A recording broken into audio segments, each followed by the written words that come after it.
గుండం కథలో కూడా దాంట్లో సూర్యకాంతం గారి కొడుకు దాంట్లో కూడా ఇలాగా సోషల్ పిక్చర్స్లో వరుసగా చెప్పండి.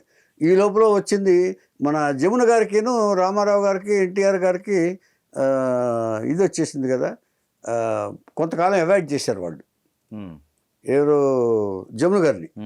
ఆ టైంలో హర్నాథ్ గారు జమున గారి కాంబినేషన్లో సినిమాలు తీశారు అందరు చాలామంది, లేత మనసులు అందులో, ఆడజన్మ, ఇట్లా వరుసగా ఒక 30 సినిమాలు జమున గారితోనే చేశారు ఆయన.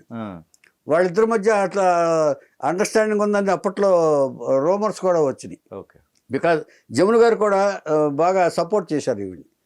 ఇలాగా సినిమాలు చేస్తూ చేస్తూ చేస్తూ వరుసగా వచ్చేటప్పటికి ఈ స్టార్డమ్ వచ్చేటప్పటికి వరించలేక ఇక ఈ ఆ స్టార్డమ్తో పాటు ఇది కూడా మందు అలవాటు కూడా ఎక్కువైపోయింది దీనికి.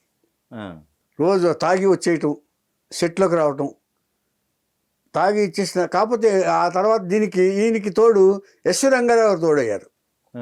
వీళ్ళిద్దరూ కలిసి ఫ్రెండ్షిప్, వీళ్ళిద్దరూ కలిసి దుకాణం పెట్టుకునేవాళ్ళు. ఎస్వి రంగారావు ఎప్పుడైనా సరే తాగుడు మొదలు పెడితే వారం రోజులు నాన్ స్టాప్ సమాధిలోకి వెళ్ళిపోయాడు అనే టాక్ ఉంది. దానికి తోడు ఈయన కలిసి అగ్నికి ఆద్యం తోడవుతుందా చూసారా.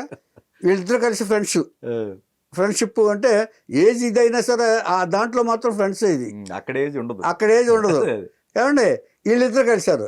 కానీ వీళ్ళిద్దరూ ఉన్న గొప్ప విశేషం ఏంటంటేనండి, వీళ్ళిద్దరూ ఎంత తాగి సెట్టుకొచ్చినా ఆ కాసేపు ఎస్వి రంగారావు గారి గురించి చెప్పుకున్నాం మనం, మేకప్ రూమ్లో పడుకునేవాడు, తాగొచ్చి పడుకుని లేచిన తర్వాత టకటకమంట ఫుల్ చేసిన సీను హాఫ్ డేలో చేసేవాడు ఆయన. హర్నాథ్ గారు కూడా అంతే.